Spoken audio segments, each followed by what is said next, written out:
Cuando generamos una enfermedad, existen en su raíz lo que se llaman los conflictos programantes y el conflicto desencadenante.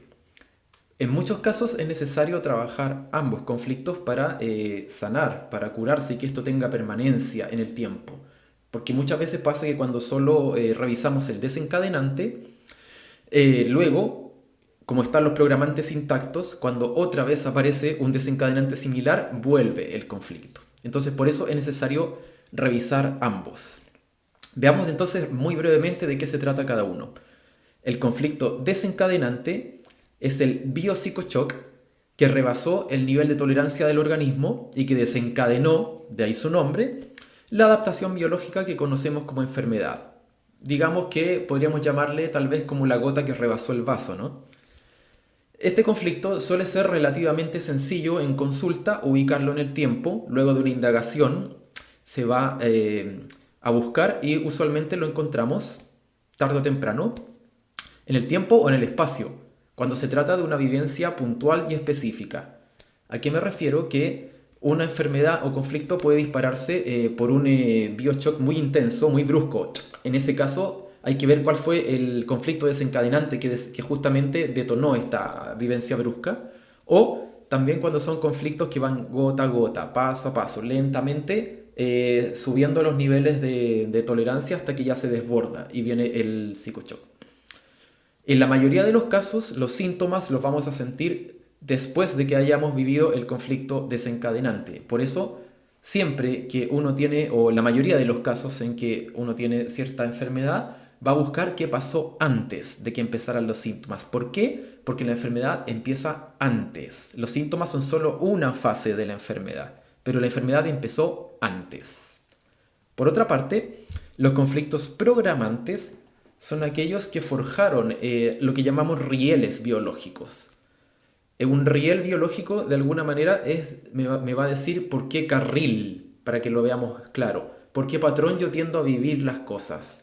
Estos rieles están grabados ya sea a nivel energético de información, recuerden que detrás de nuestro cuerpo físico, de nuestra configuración genética, está también nuestra configuración energética y de información, o también, como mencionaba, a nivel genético, epigenético, neuronal, que se van construyendo redes neuronales cuando vamos entrando en el carril de estos rieles, etcétera. Esto estamos recién como humanidad aprendiendo muchas de estas cosas, por lo tanto hay mucho por descubrir. Ya se sabe que epigenéticamente hay cosas que se van quedando grabadas y que son muy modificables, totalmente modificables bajo ciertas condiciones. Recuerden que antes se vivía del dogma de que si algo estaba en la genética era inamovible, rígido, fijo. Hoy sabemos que eso no es así. Entonces, ¿a qué refieren los conflictos programantes? A todos estos rieles biológicos que vienen circulando por el archivo de información del clan, del linaje, del árbol genealógico de nuestra familia en la que estamos. Y estos rieles configuran nuestro sistema biológico para que algo se viva de una determinada forma y no de otra. Por eso decimos que se circule por ese riel, como si fuéramos por un carril y no por otro. Cuando nos referimos a estos patrones, estamos hablando de lo que llamamos programas. Esto, como verán, es muy parecido a la informática en muchos aspectos. Pero vamos a verlo con un ejemplo para que se entienda más claramente de lo que estoy hablando. Pensemos en el caso de una mujer que tiene una infección urinaria.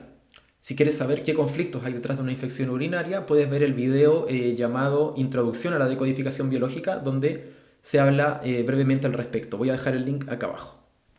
Entonces, vamos a suponer que la sintomatología de esta mujer comienza un día lunes, justo después de que el fin de semana tuviese la visita de la suegra, de su suegra, quien se hace esperar, le impone sus horarios de visita, cosa que de alguna manera le choca con la organización que tenía esta mujer de su propio tiempo, de los planes que ella tenía para ese día. Entonces esta visita le trastoca todo eso, le trastorna su esquema, y ella decide ceder y aceptarlo para que no se enoje su pareja, tal vez, supongamos.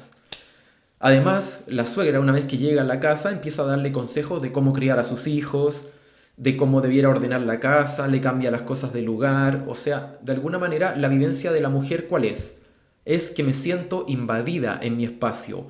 Otro me organiza mi tiempo, me organiza mi espacio y hasta mis pensamientos, diciéndome cómo tengo que vivir, qué tengo que hacer. O sea, es una vivencia de que yo no puedo marcar mi territorio, no puedo organizar mi territorio. Alguien viene y yo no pongo el límite, lo pongo la barrera. Entonces, esta vivencia que tiene la mujer en esta visita sería lo que llamamos el conflicto desencadenante, o sea, la gota que hace tac y empieza la sintomatología. Ese es el conflicto desencadenante. Pero, más tarde, si seguimos indagando en la consulta, vamos a encontrar, cuando empezamos a explorar el linaje de esta mujer, que la abuela tuvo experiencias de abuso sexual.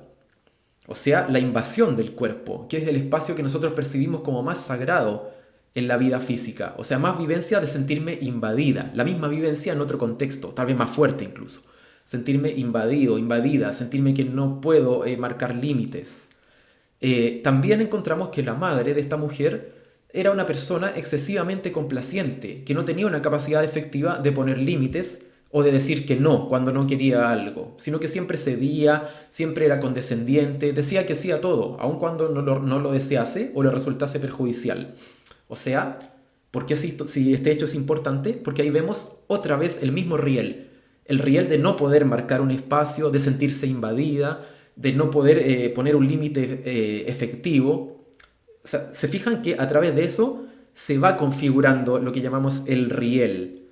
Entonces, todo esto son conflictos programantes, que son los que enrielan, que van generando esos patrones. El patrón de no poder decir que no, de sentir que no puedo marcar mi espacio, de que alguien me invade.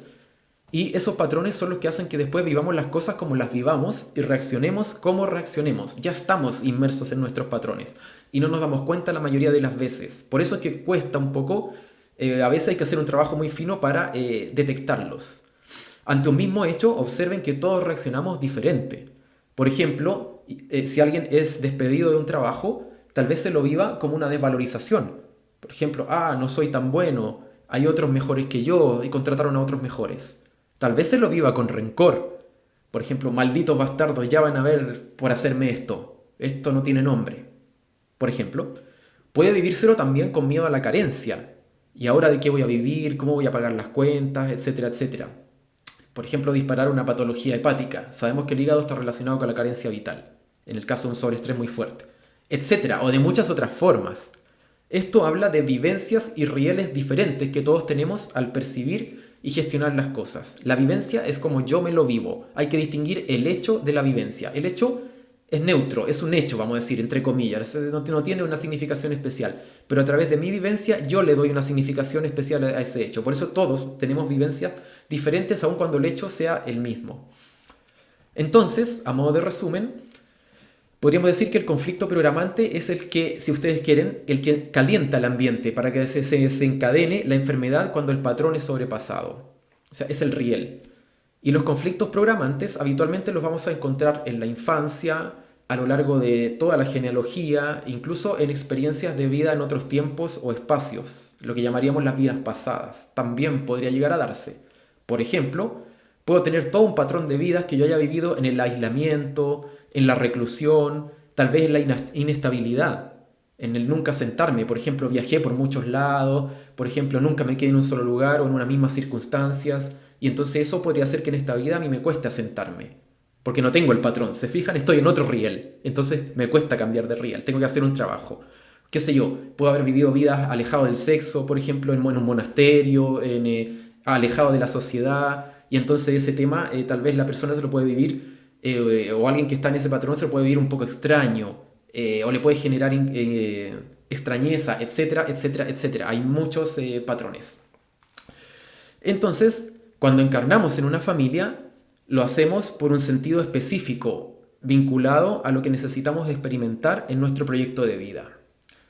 Esto, entre paréntesis, es lo que en la carta astral lo trabajamos en la consulta, viendo cuál podría ser el proyecto de vida de la persona. En la carta astral, recordemos que la carta astral está el proyecto de vida escrito en potenciales. Bueno, cierre de paréntesis.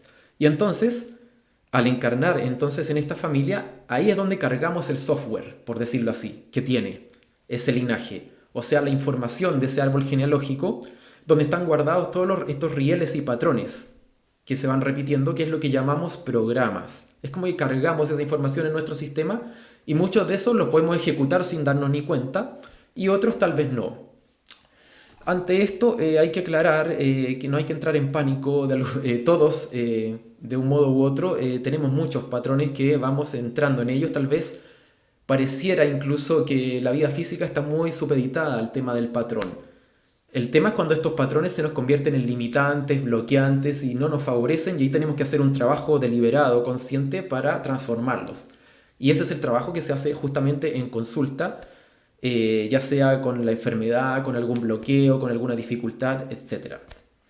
Bien, hasta aquí el video, espero que haya sido de ayuda y que sirva para ir desentrañando los distintos elementos que están detrás de la generación de la enfermedad y también de la salud y la curación.